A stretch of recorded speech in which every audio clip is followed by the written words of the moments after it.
exploited, humiliated, and abused my ancestors. How could I allow my success to honor the name of such a villain? Instead, I decided to adopt the name and religion of many of the Africans who had been kidnapped and sold into slavery. Those were the people I should be honoring. But many who learned of my decision were furious. Reporters wrote nasty things. Fans wrote outraged letters. And some people even threatened to kill me. My parents were shocked and hurt by my rejection of their name. My teammates were confused. Some felt personally betrayed.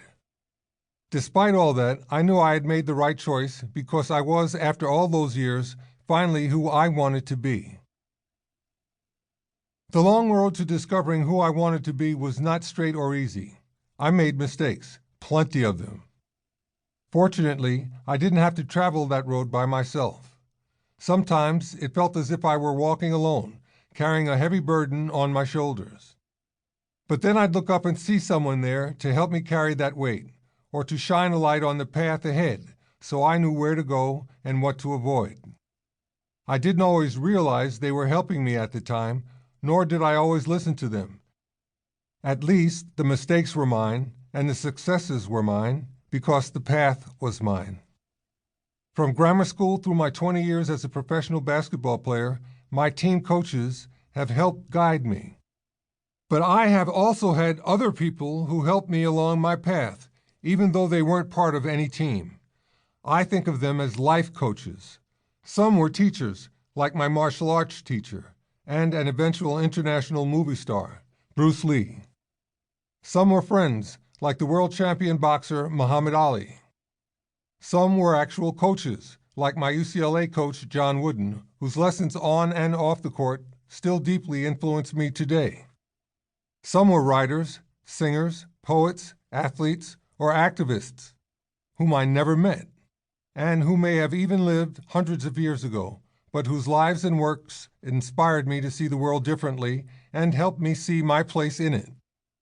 Those who loved me weren't always the best coaches, though some who thought they were providing guidance were actually negative influences. And I learned from listening to their words and watching how they behaved that I needed to do the opposite. That is one of the hardest lessons to learn. Good intentions don't always have good results. We are all told what to do and what to think from the moment we are born. Early lessons are pretty easy. Where to poop and pee, how to walk, keeping fingers out of blenders and electrical sockets. After that, things get trickier. Parents, siblings, friends, peers, teachers, governments, employers, political parties, media, and religions are all stuffing heavy bricks of their opinions into our mental backpack.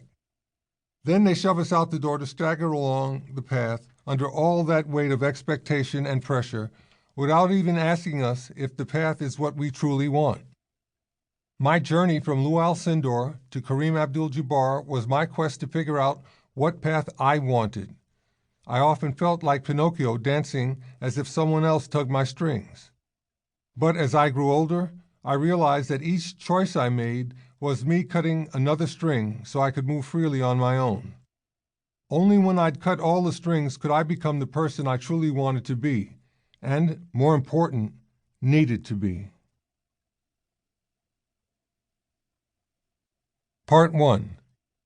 What my coaches through 8th grade taught me, even when they didn't mean to. Quote, "You fail all of the time, but you aren't a failure until you start blaming someone else." End quote. From football coach Bum Phillips. Chapter 1. How I discovered I was black. I didn't realize I was black until 3rd grade. Although I was born in the predominantly black community of Harlem in 1947, I was raised in a multi-ethnic housing project in the Inwood section of Manhattan. Our project consisted of 7 buildings, each 14 stories tall, with 12 apartments on each floor. That totaled 1,176 apartments. Basically, a small, crowded city. Our neighbors formed a mini United Nations of Russians, Scandinavians, Jews, Irish, Puerto Ricans, and Cubans, along with about 15% black residents.